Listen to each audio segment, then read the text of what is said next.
Hi, I'm Chris from Lone Aspen. And I'm Jeff. We're going to talk for a minute about animal safety as we demonstrate one of our most down and dirty bear bagging techniques. What Chris has here is rock and string.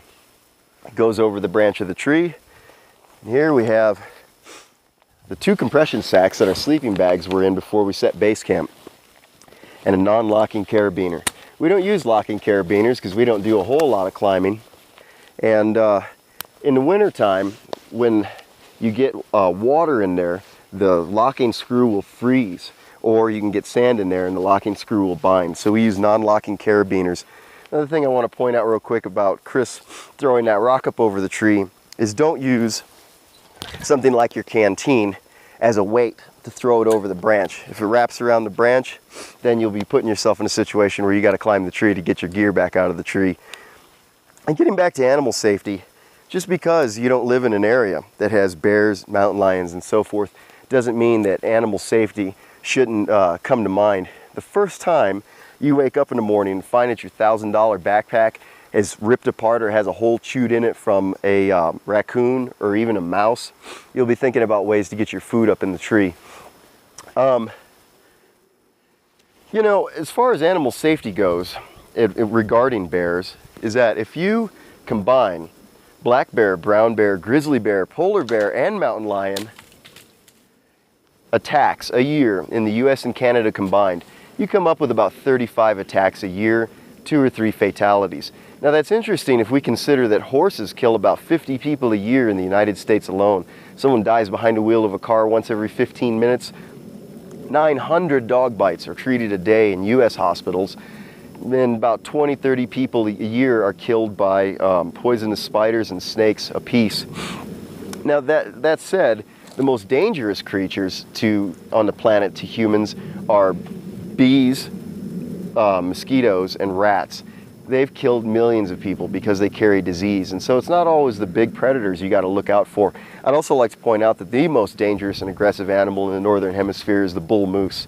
It is a completely aggressive animal, unlike a bear. Now, you see us wearing a lot of military type gear, and so a lot of guys ask us what kind of heavy artillery we bring into the field to defend against potential animal attacks, which are accidents, even though we follow all the safety rules.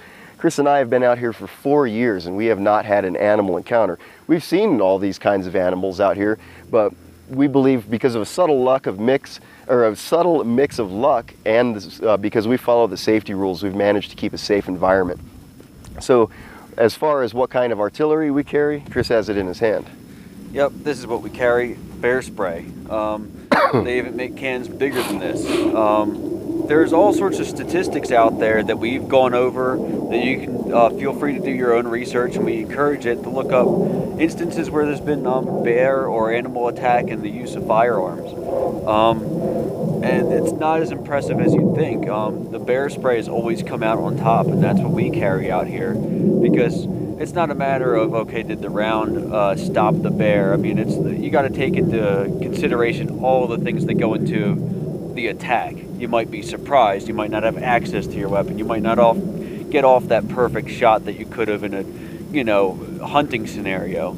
So you got to take all these other factors into consideration, not just like the caliber of the gun you're using or anything like that. And though, as far as these statistics, which are now going back to 1883 in one Alaska study, the bang from the gun does fairly often scare the animal away. A .357 Magnum will penetrate the skull of a black bear about 85% of the time.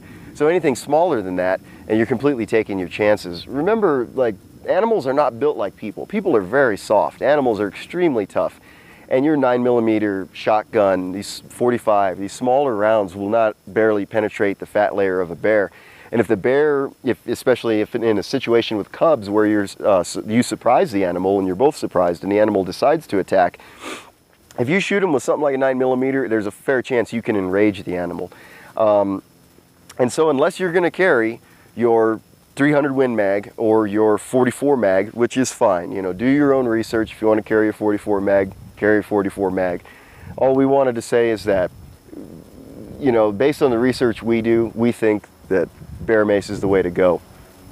In addition to the bear bagging technique, getting your stuff off the ground or in a safe place, it doesn't always just apply to food. If for some reason you do bring out anything that smells pretty, like perfumes, lotions, shampoo, conditioner, even toothpaste, which there has been documented cases of a bear going in a kid's pack just because he was after a tube of toothpaste that was there. So, I mean, you shouldn't be bringing all these things that smell pretty out in the field anyway, because they're going to attract unnecessary critters around. So even if you do bring them out there, which we highly recommend not to, also bear bag those items as well.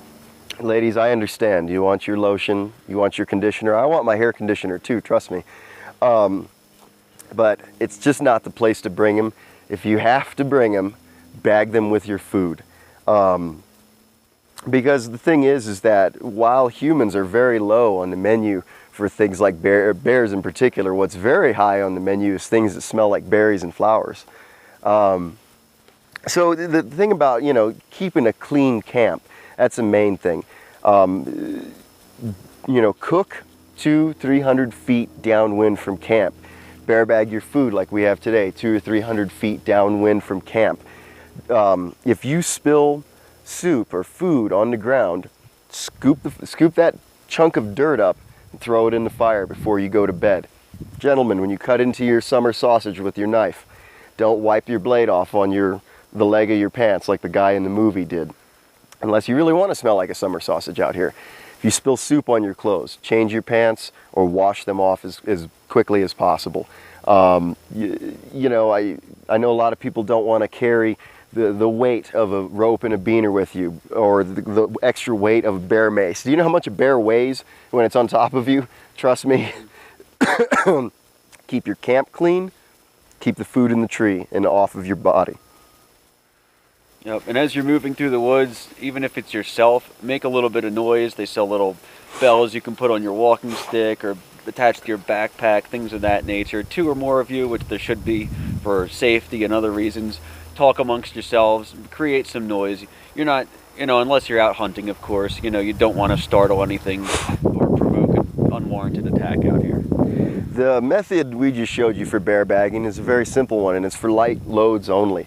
If we have a large group of 6 or 8 people and we want to put 50, 60 pounds of food in the tree, we use slightly different techniques. Check out our other videos for hauling larger weights up into the tree with absolute minimum amount of gear.